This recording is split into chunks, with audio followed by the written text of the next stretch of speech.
now it's like, you go to Warren Buffett, but I'm going back to this. It's like, this is my family, this is my friends, this is my comfort zone. Right. I can sit in a suit and tie with a board wherever you want, and we can hang out with the guys from school that are very successful. But my comfort zone is when I get dirty and dusty and see what's happening here.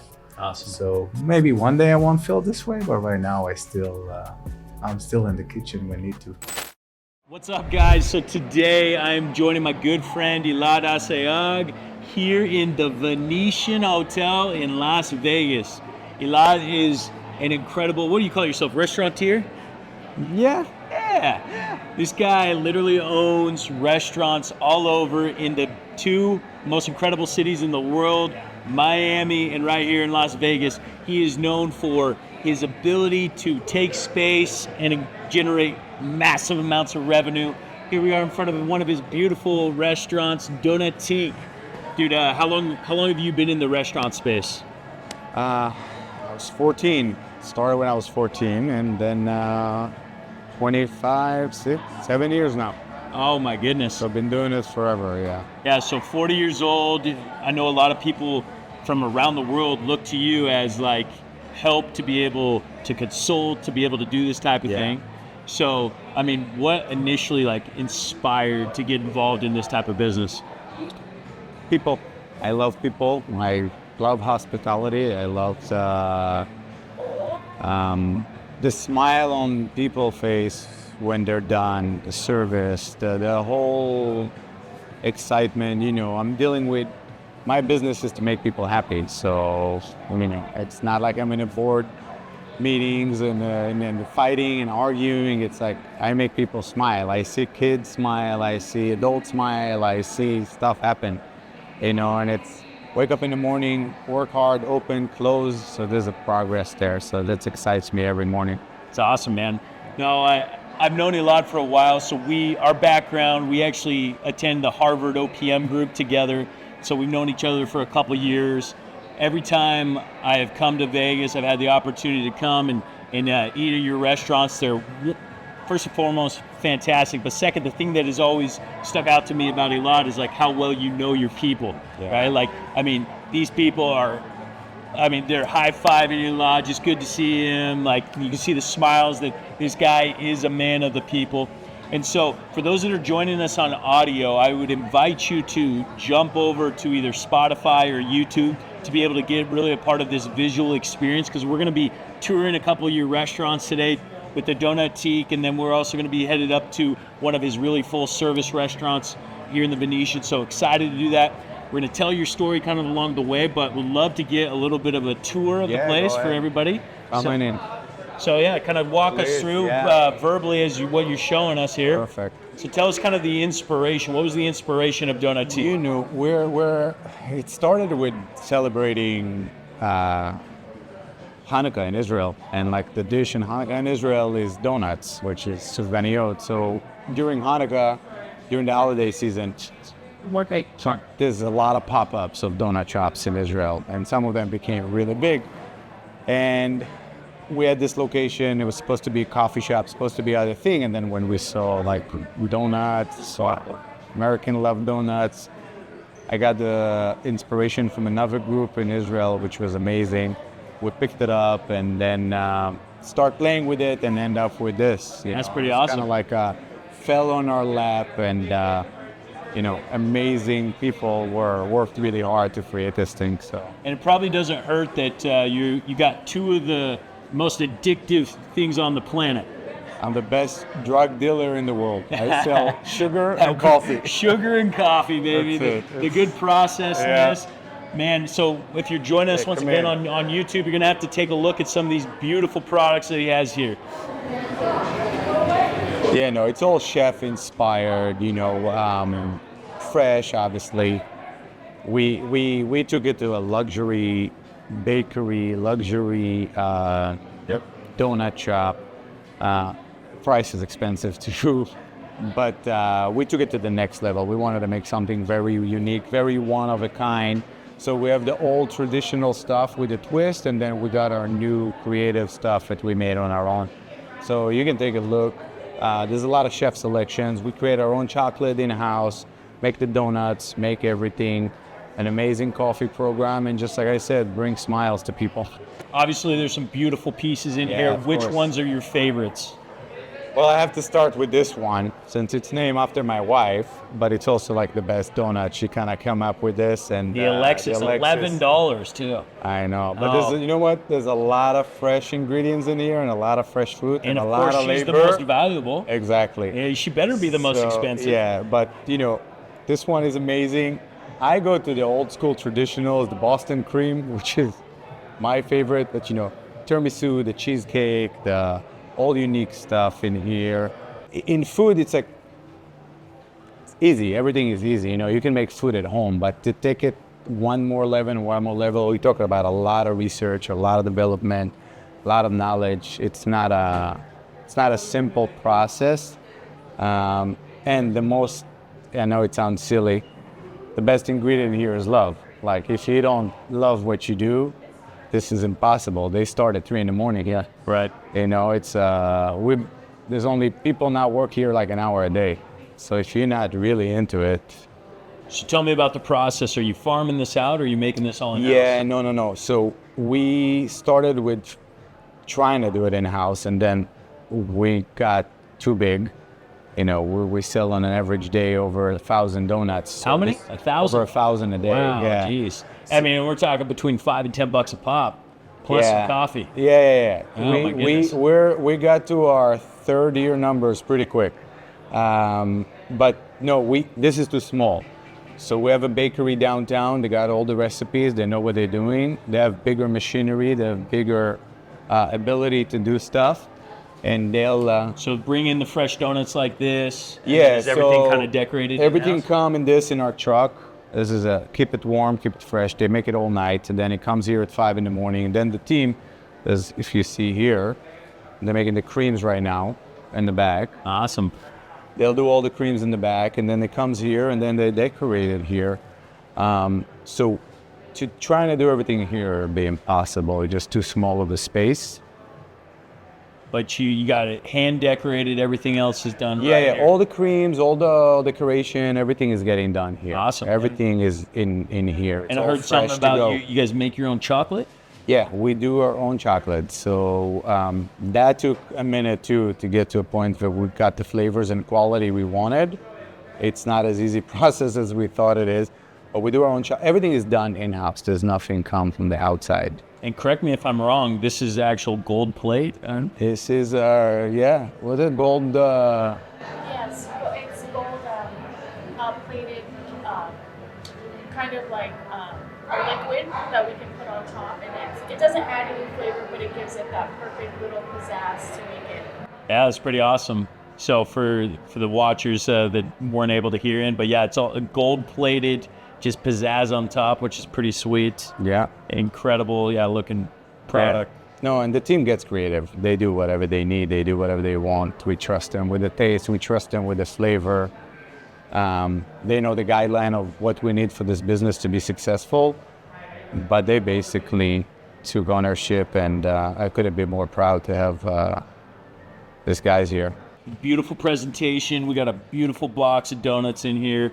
As you guys know, I've been off sugar since June of 2023. So I'm going to have you guys give it a taste test. I even brought my guy Levi on. This is where you come in clutch, baby. Go for it. Tell me about it. You got to give me a play-by-play. Hold on. Woo, let me mic this for you. Hot Mike. I got you. You got me? I got you. I'm gonna try the blueberry. Everybody keeps talking about it here. The blueberry what? What is it? Yuzu mousse. We'll see. Okay, we're gonna try this one bite. Everybody knows the Do we rules. want the munches and everything? The ASMR. The ASMR. Tell us about it. You getting this? Bite. It's yuzu mousse and blueberry filling, right? They use it as a citrus. I should work here at this point. I got that. I just want to lick through you right now. So you got like this blueberry icing or something, and then you got this very soft yuzu mousse in the middle, and you just got this blueberry filling that just punches through. Oh, so good. I give this 9.8 out of 10. I love me some What could get it to a 10? gold. Gold flakes. Golden blueberry don't work. Yeah, there we go. So good. I don't know if you guys can see. Double fill. 2 different fillings in there. Let's go. And for those that aren't watching this visually, oh my goodness. It's a purple donut. They've got this lemon garnish on top with fresh blueberries, it looks like. This is crazy. This is next level. Oh, and next up, what do we got, Elad? What are you going to throw down for us? I can't top it up. I think you guys are good. Oh, no, you got to give us... I'm going to start the sugar diet. I'm going to go with the sugar diet. You know, these too. young bucks, you know, Yeah. they can survive. All right, yeah, we got to get Ethan on here. All right, for it. cameraman, let's get the cameraman behind the Mr. scenes. Boston I'm cream. going to squeeze in right here. Woo-wee. Woo-wee. What are we going to try for it. today, Ethan? I want to try the vanilla one. The vanilla, just a good basic. Oh, yeah. Plain. Well, it has a real vanilla bean on top. You can't see that. Look at that. It's beautiful. Look at that. Hey. Are you supposed to eat that vanilla bean? Yeah? Absolutely. Okay. And that's a small bite, man. What's wrong with you? Yeah, I'm going to finish the rest of it. Okay. Get after it. No, like, I mean, we want half that thing in here. Come on. That's dope. Try it. Yeah, we need, you know, a little description. Imagine you're driving a Imagine Prius. Chat GPT is describing the donut. You're driving a Prius, and you think that's great. And then one day, you go to a dealership, and they give you a Ferrari. This is that Ferrari. And Krispy Kreme got nothing. It's a Prius. This is great. That's a good description. ladies and gentlemen, you heard it here first. Come and try the Ferraris. So, Elad, one thing that you shared with me before was that it's virtually impossible to open a restaurant in one of these main hub locations in the casinos. So, tell me, like, the story of how you were able to pull that off. Yeah, it's seriously impossible. Think about every chef on the planet, every restaurateur on the planet would love to feature what they got here in Vegas. The traffic, the money, the glamour, everything is in here, so it's really hard. My story is kind of the opposite. I started in this hotel 20-something years ago as a bartender. Worked my way up, got into management in other hotels, and along the way, kept our relationship. It's a very small town. And, today my beverage manager when I was a bartender now is the CEO of this hotel. So it's all about who you know and what you do. That's crazy. So the beverage... He was our beverage director, now is the CEO of this hotel. Man, it sounds like you both kind of worked your way up from the bottom. He's definitely on the top, man. He's the CEO of now the Venetian. Yeah, he's the general manager of Venetian Palazzo. That is unbelievable. It's unbelievable. Unbelievable. No, so it's a small town. It's all about who you know. You worked those relationships. Would you say that's like one of your core skill sets is networking? 100%. It was networking. You still need to bring a good quality. That's a must. You need to do the right thing. It's a must. But, you can only mess up once and you're out. So you have to keep doing the right thing. You have to it's every day bring your A game. Your relationship will open the door for you, but they're not going to get you success. What would you say are your top 3 best practices in building a network? First, you have to be honest. You can't be fake. You have to be authentic. You have to be who you are. That's the most important thing. Then don't try to bullshit people. You can bullshit 100 people, but eventually one person is going to know you're bullshitting him, and then you're out. Which really is tied up to the first one, right? Yeah. Be honest. Yeah. Do what you said you're going to do. Yeah. Don't overpromise. Nope. Own your mistakes. Yeah. Exactly. You need to know what you're doing. My first job, I was 14. I was washing dishes and making coffee. I've been through the process of going through this whole thing. You really need to know what you're doing. If you don't know what you're doing, you're not gonna survive here. You can only fake it for a day here. Yeah. The city is way too demanding to fake it, and then you need to deliver. You need to deliver. But for networking is, like I said in the beginning, I love people. I work with people. I understand people. I connect with people. I enjoy it. It's not like I'm not doing it for. Eventually, the success is it's an outcome of doing all the right things, and then in the end, there's a success. So I enjoy the whole thing. So networking for me too. It's like I really enjoy knowing people, understanding them, learning them. So one of the keys, I've talked to a ton of entrepreneurs over my career, on this podcast, all different types of things. One of the keys that I typically have found is that a lot of the great networkers, they don't view relationships as transactional, right? They're not just, ask and return, right? Like just quick or whatnot. And most of them are focused on like just give. And if eventually I get something back, like, could you share with me maybe like how that has played into your career? Oh yeah, it's 100%. So I always tell my wife, it's 20 meetings, maybe I'll get one, maybe. You have to go through the process. So with the relationship, it's the same thing. It's I can't be like, oh, I'm gonna be your friend right now. I'm gonna do this because you can't keep on playing this chess constantly. It's back to being authentic. It's you broad your network, you understand it, and then you may benefit from it one day, maybe not, and something else will happen, or down the line someone else will benefit. But you can't constantly then you're not really, it's a fake network. Yeah. And you can't have a fake network. It doesn't take you anywhere. So let's kind of go wrap this thing back to the story. So you started here 20 years ago. The guy that you were working directly under ends up being the general manager of the hotel. And so how did that turn into an incredible opportunity for you to be able to come in here? It wasn't, that's not what created opportunity. What created opportunity is, I know the ins and out of the hotel. I know the ins and out of the city. What really created the opportunity, this business or any other business, I'm just a small partner in that. I'm not like the big guy. I surround myself I was fortunate to surround myself, that was a part of the networking, with amazing, talented people. And then we together created something, and then I was able to present it to the hotel. Just me knowing the CEO of this hotel or Caesars or Paris or the Wynn doesn't get you anywhere. The fact that my network is so many good people, many more years experience than me, understand the business a lot more than me, delivered so many good things, 50 restaurants, 100 restaurants, some of them have hotels.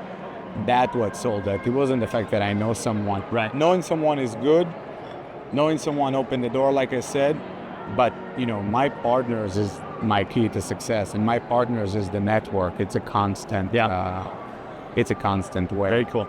Very cool. So here we are outside your other restaurant here in the Venetian, the Mercado de la Pesceria. How do you pronounce it? It's Mercado de la Pesceria. It's basically Mercado de la Pesceria. Yeah, it's a fish market in Italian. Nice, nice. This is an incredible place. If you guys haven't been here, it's absolutely phenomenal. We're going to do a quick walkthrough here in a minute.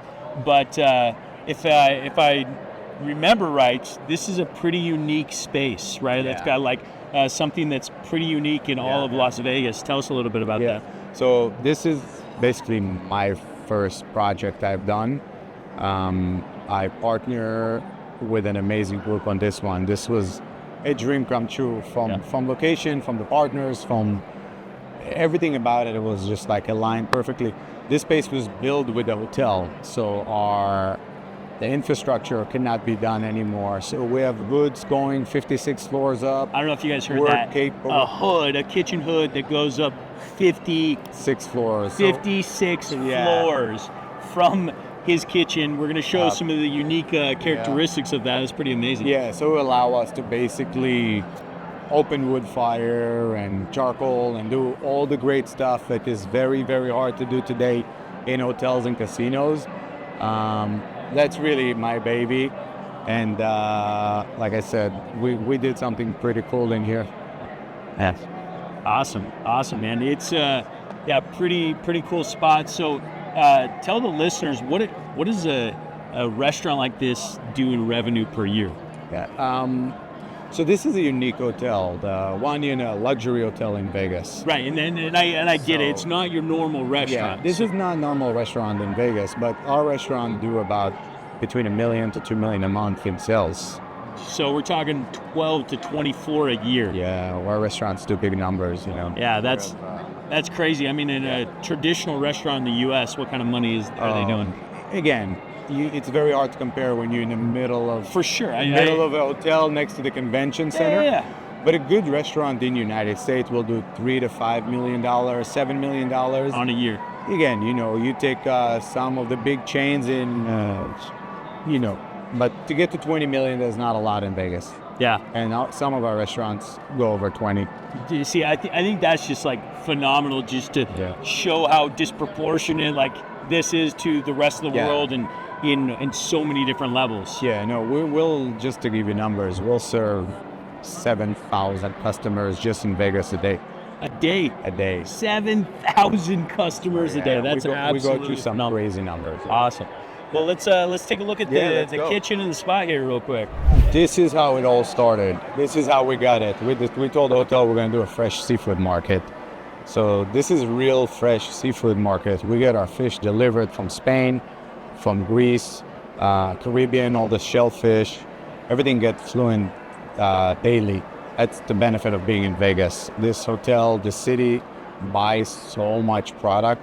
So I think there's nowhere in the world that gets such fresh produce and such fresh. So you're getting in fresh Daily, fish, everything daily. Like, how much fish are you going through on a daily basis? I don't know. Like during last week when CES was going we'll on. go through 200 lobsters a day. 200 lobsters a day. Yeah, That's wild. We'll go through some crazy That's wild. numbers though. And then like next week when the construction we'll- expo, how many steaks you We'll throw sell through? a lot of steaks. We're talking about hundreds of steaks. Hundreds of we'll steaks, sell a that's lot of steaks. Yeah, big conventions, you know, we'll have a 2-hour wait constant, and it's just the whole day. Unbelievable. Yeah. Unbelievable. Yeah. That's cool. Let's take a Yeah, look let's at go in the kitchen. Yeah.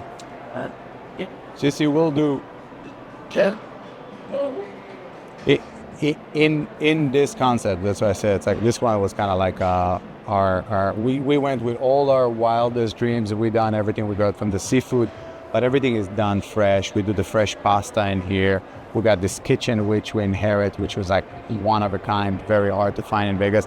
But if you want to see here, it's like all done fresh pastas all day long. They make everything to order. We get the best stuff, and then I'll walk you in the kitchen a little. So Elad, what would you say is, so someone calls you up to consult on building a restaurant or whatnot. Yeah. Why are they coming to you? It's more than just a restaurant. I don't just do restaurants. Now we're at the point we'll do a whole merchandising plan for hotels or development or retail. So I don't do one-off restaurants. But if you go to the beginning of what I do, the core of the business, you can be the best chef on the planet. But to actually own a business, there's a whole process that people don't realize. It's not just, oh my God, I can make great food. I got this recipe from my grandma. It's the best meatballs in the world. That's amazing. But this is a business, and this business, there's construction, there's engineering, there's marketing, there's finance, there's understanding, there's relationship with the hotel, there's a relationship with the landlord, investors. It's a whole business. So what I do is I allow whoever owns the business, and it doesn't matter if you own a hotel or you want to own a restaurant. I move all the aspects out of the way for you and allow you to clear on your vision. So if your vision is to open a mall or to open a restaurant or to open a hotel, I'll move all the background noise and let you concentrate in what you need to do. And that's where the team comes. So you're coming in, you're creating the network, the team that are going to alleviate a lot of the construction, the setup. And that's where the knowledge comes. Yep. Designers tend to over-design. Kitchen consultant tend, everyone wants to feature their best of whatever. Chef wants to have the best dish, but sometimes the best dish doesn't make you money. Yeah. The best dish takes a long time, and when you have 200 people waiting, it's not working. So we take everything from everyone and we put it together. Yep. So what would you say the number one mistake or top two mistakes that people getting into this type of industry make? Is it overbuilding? Is it not understanding the exact market, not understanding what it takes to do it. Like I said, the key to success here doesn't mean you can transfer it to New York, Miami, Sydney, Tokyo. That doesn't work. Food is a very personal thing. What you eat in your state, what I eat in my state or country doesn't always translate correctly. So we do a lot of market research to do it. Building in Miami is a lot cheaper than building in Vegas. Building in Vegas is a lot cheaper than building in New York. People need to understand that. Dealing with hotel is very different. Like you said before, there's conventions coming. Today is very slow, but next week we're going to be busy. So I'll work with the team for them to understand, give you a team vacation this week, next week, you're not going to be able to. So there's a lot of little things that people forget. They think, I'm going to make the best food and give the best service. We're going to be successful. But as a business, you're failing. Right. I'm going to get 1 million likes on one thing on Instagram, but it doesn't translate to money. What's the point? Right. So that's what we do. But it's not only the restaurant. We do it to all the businesses. When we build hotels, when we build shopping centers, anything we do, it's the same process. We just like different magnitude. Awesome. Well, show us some of these unique features you got going on here. So as you see, we'll cook everything with wood fire. I know it's not a big deal for most restaurants in the city, but when you're in a 56-story hotel, it's kind of dangerous. So if you don't do it the right way, if it's not built the right way, it's extreme. So having those kind of kitchens in the building, there's a lot of responsibility, and we're fortunate we got this one. So you can see the kitchen. You can take some videos, but this is just the beginning of our old kitchen.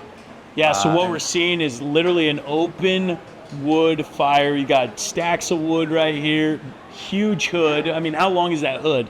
That's like a 40-foot hood, 30-foot hood? I would say if you want to try to build something like this today, it will cost you $2 million. How much? $2 million easy. $2 million for this hood. And you inherited this thing. We inherited it. That is pretty awesome. What was here before? Wolfgang Puck. Wolfgang Puck. So if I recall the story correctly, Wolfgang Puck was here beforehand. Yeah. You had an opportunity to be able to come in. They were shutting the business down. You inherited this incredible kitchen with this 56-story hood. Yeah. Pretty phenomenal. And really a unique once-in-a-lifetime opportunity. Yeah, that's what's so special about Vegas. It's moving fast, really fast. So when they opened the hotel, he was here and it was amazing. And then he opened another restaurant downstairs, which is one of the best restaurants in the world. And then things just happen in town. You can't keep on doing the same thing over and over. It was a good opportunity for us to come at the right time and take what he did and change it a little and completely go in a different direction. So for you to lock down like a lease on a new space in Vegas, what does the timeline usually look like?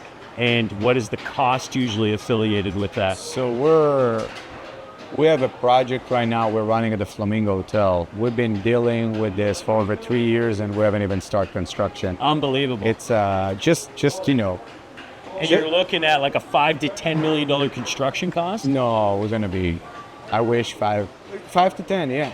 Yeah. We're gonna be probably just construction around $9 million. $9 million. Hey, I mean, this is a space that you don't own, that you're making this big investment in.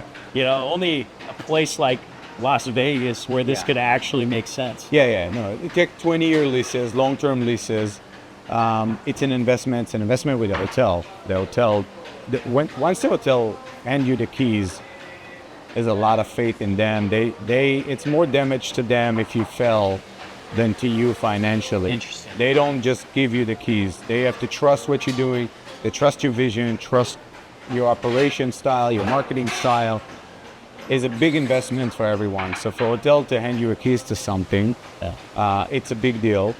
And then after that, but we're looking at 20,000 square foot spaces, 10,000 square foot spaces. Our kitchen here is 5,000 square feet. So with that, there's a big investment. I mean, so you're like $700 to $1,200 a foot easy, to build this out. Easy. Unbelievable. Thanks to COVID. Thanks, now, COVID. $1,000 a food became a coffee shop those days. Wow, that's unbelievable.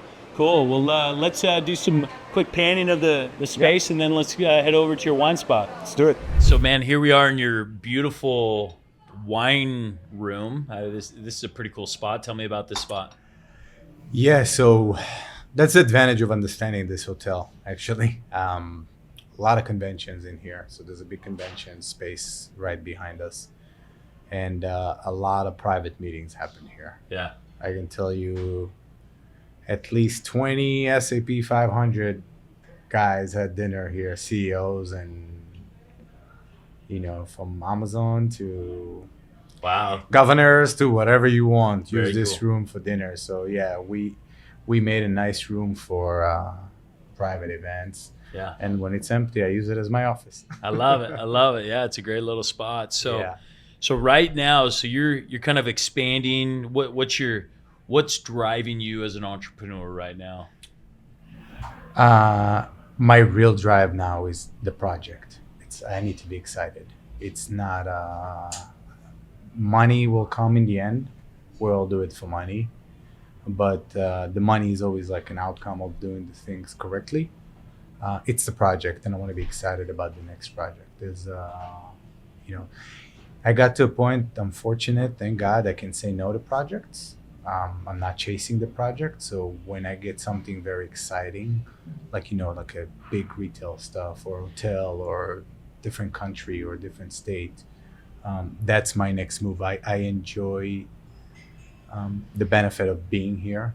So learned a lot, and you have to be very, very good Yeah. to do what you do here.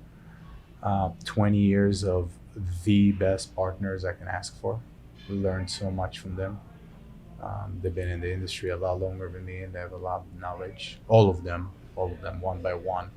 So now I'm ready to take it to other places. So it's all about the project at It's this awesome. point. So, you've had a lot of success and you're still very young, right? And a lot of times, some of the listeners or different people, they think, hey, this person's had so much success, they probably don't deal with much negative. Like, what are some things that you deal with right now that most people would be surprised with, that like really bog you down? There's growing pains to everything. So, when you want to grow, when you want to push yourself to the limit, I can stay and be comfy. But if you really want to push yourself to the limit, you will deal with stuff you never dealt with. You're gonna have different frustration. You're gonna have different politics. You're gonna ask for different things from yourself and the people surround you. And in my world, in hospitality or this universe, we very influenced by what's happening around the world. COVID was an example. Election is an example. War in Ukraine is an example. War in Israel is an example. There's a constant something you need to deal with. In the end of the day, no one have to come here. You can stay home and have a meal at home, or you don't have to go shopping, or you don't have to go on vacation. So we're not always in control of what's happening. Is there ever been a time along the way where you've been depressed or felt like giving up? Not giving up, no. I didn't feel like giving up. I remember when we opened this restaurant, um, which was the first project that I stopped consulting and became an equity partner. So I have a small equity, and but when we opened it, it was a new company. I opened it with three amazing guys from Miami, and it was tough in the beginning. It was tough. It was my first experience of having equity. Um, First experience with them, which are amazing people, but it was first experience together, and it was their first experience in Vegas. So the first 6 months for a restaurant are tough, and this was a little tougher. We didn't really understand each other. We didn't come up with the right solutions quick, and things take time. So I didn't think about giving up because I really believed in it. But I won't lie to you. I looked at like maybe I need a job on the side, or maybe I need to do other things. I was So what got you through that tough situation? um, amazing partners, and I really believed in this thing. Like I saw the light in the end of the tunnel. I really saw it. I know it was coming. But it was a year of because to get this thing from A to Z take about 2 years. So sometimes That's a long investment. yeah, long invested in time, and you know, when you don't have other things lined up, because I really gave up 100% of myself to this project, you get to a point financially it's not the same. You know, you're not bringing the paycheck every month. You're not bringing other projects. You're not doing other things. And for 2 years, and then when we open, I'm like, oh my God, it's not performing as I thought it will in the beginning. And I stayed because I believed. But you know, you go home and you still have kids and a wife and a family and mortgage and stuff like that. So I was thinking about doing other things, but I'm glad I didn't. It was the second. We all have doubts. Today I don't feel like this anymore about the project. I really believe in it. I'm okay with making mistakes. You know, the donut shop, I didn't anticipate truly the success of it. We opened and we're doing numbers right away, but we made some mistakes. So we had to go find a bakery to make the donuts. We had to go make the coffee station bigger. There's a lot more investment, but I have more tough skin today than I had before. So do you see yourself being in this industry for a very long time, or do you ever see yourself, walking away and retiring? I don't think you can retire from this. It's something in your blood. You know, my next meeting right after this is with a gentleman that is 75 years old and creating concepts for Disney. And I asked him, like, Steven, are you going to retire? And he's like, I can't. I just love the people too much. I love the adrenaline. I love to go in and sit on the bar and see the success. Yeah. Obviously, it takes time there. I'm not going to retire, but at one point, I'm going to be like, I'm done with new projects because it's a hustle. There's definitely a lot of hustle here. But I'm not there yet. You know, I got at least another 15, 20 years of doing this. Well, I think you share something that's a pretty common thread amongst most entrepreneurs, right? Like, it's not the money.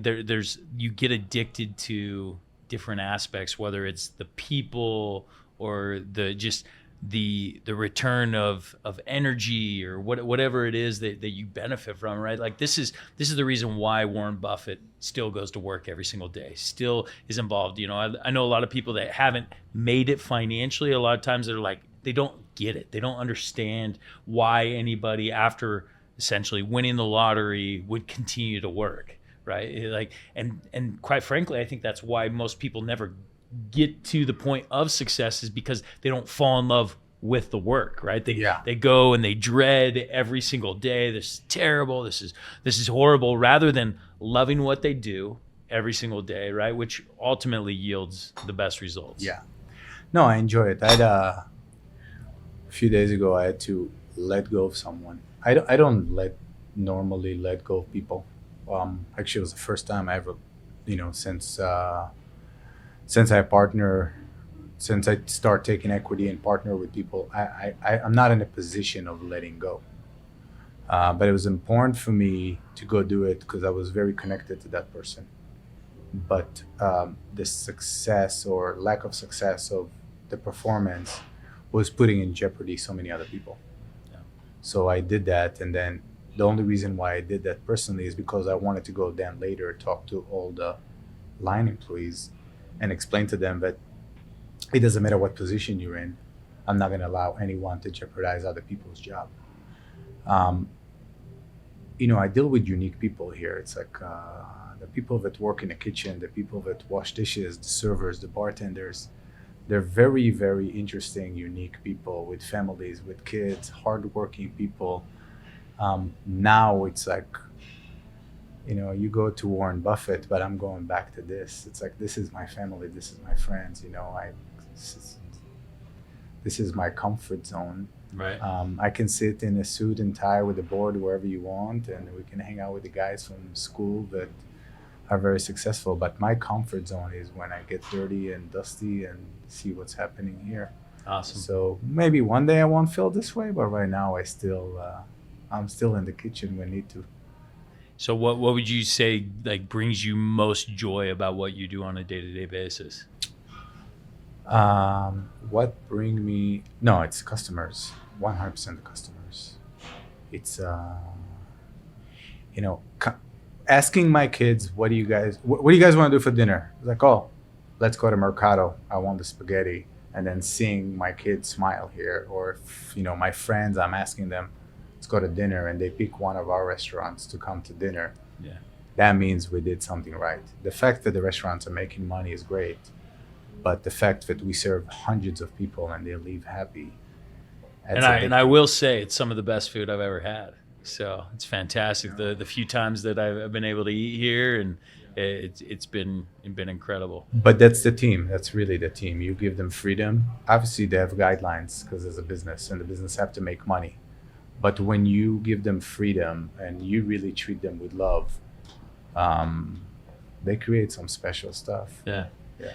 What would you say are some mantras or things that you try to live by on a daily basis that have led to your success? I don't know if it's a mantra, but we're not curing cancer. Yeah. And I take it in perspective, what I do. It's amazing, but I sell, like you said before, I sell sugar, I sell coffee, I sell food. So, I have the right perspective of what we do. We do big projects. We do, I've consulted to billions of dollars companies, really. I've done some big projects, but in the end of the day, my thing is, like I said, you need to enjoy it. It's conversations with architects, with contractor, with landlords, with investors. This is the thing. That's what keep me doing. I know what I do, and I take myself, I take it serious, but in the end of the day, it's like, can have a glass of wine and enjoy it too. Absolutely. So you have two beautiful children. You've been married for how many years? 20 years. 20 years. How have you been able to maintain that balance? Like, what are some best practices you have for running a successful business while raising a family? It's put him first. It's a priority. And how do you do that? It's not always easy. There's sometimes that you want the business need you more, or you take a new project and they need you more. Sometimes you just need for yourself a break. Sometimes you need to be alone. Sometimes your partners require more from you. Sometimes the business require more from you. But in the end of the day, you cannot miss anything with your kids. You cannot miss anything with your family. Date nights are important. I know it's silly, but we do date nights, and then we do stuff with the kids. It's not always perfect. I don't think that's silly. So, like, what are your some best practices with dating your wife? We'll constantly do a date night. We'll spend time together. We have to have a date night, and in the date night, we kind of like trying to open up and listen to each other, and not have the kids, and not worry about like cooking or cleaning or work. We're trying to do once a week with the kids, like something that they want. So it's not like I'm going to take you here because I want to see it. It's like whatever they want to do. My daughter is a teenage now, so it's a little difficult. She's all over. But, sometimes just going to the park with my son, play soccer. It's just like the little things. But you have to just be present. Sometimes I wasn't. It's hard. But overall, 20 years, I cannot be happier. I'm fortunate with a beautiful wife, beautiful kids, in and out. It's amazing, blessing. And my wife is my real partner. She's pushed me to limits I never thought even exist in what I got in me. She's been everything. Really, awesome. It's awesome. So, where's the best place for listeners to like follow you? Are you big on social media? What's the best spot? No, it's so funny. I'm not big. I have social media, and I follow restaurants and trends just to see what's happening. Yeah. All my likes usually are my mom and my siblings, like close friends. So not big in that space. Not big in that space. I'm not that good. What about your restaurants? Share with us where are your restaurants located? How can some of the listeners maybe in those areas come and take a look? So we're very strong in Vegas. We're very strong in Miami. half of the hotels on the Strip. We have something going on. Venetian, Caesars, Paris, now opening in Flamingo. And what are some of the brands? Cafe Americano, which is one of our big brand. It's a 24-hour restaurants for the hotels. Big bars, usually on the lobby. We have them in Miami too, right on the beach. Great omelets. Great omelets, yeah. Yeah. Very, very good. Very good spot to just casually have a good meal or a drink. We're in Miami, we're at the beach. Mercado is good. The Donuts is good. We have great Cuban restaurants, Havana. We have Mexican restaurants. I work with, like I said, I work with some local partners. So Harlow and Summerlin is great. That's awesome. We got some good brands. Well, man, I'm. What do you see next? Is like the next big move for you? The next big move. Look, we have some restaurants in the pipeline, but I think after that, next big move is take a whole hotel. My partners have done 2 small hotels in Miami. Personally, my next move, I want to do a whole hotel. It doesn't have to be on the hotel, but we would like to merchandise the whole plan for restaurants, all the whole hospitality aspect of it and entertainment. We want to do it, or it can be like a hotel resort or shopping center, something in that nature. I've done it before, and I would like to get back to that. That's awesome, man. Well, I'm excited for you. Appreciate your time today and giving us the incredible tours of both the restaurants, everything you're about, that you're pushing forward. I love the fact that you're a good family man, a man of my own heart. Become a really good friend over the last couple of years, man. Appreciate your time so much, my I brother. appreciate it. Thank you. All right. And good luck, man. You guys are killing it. Until next time.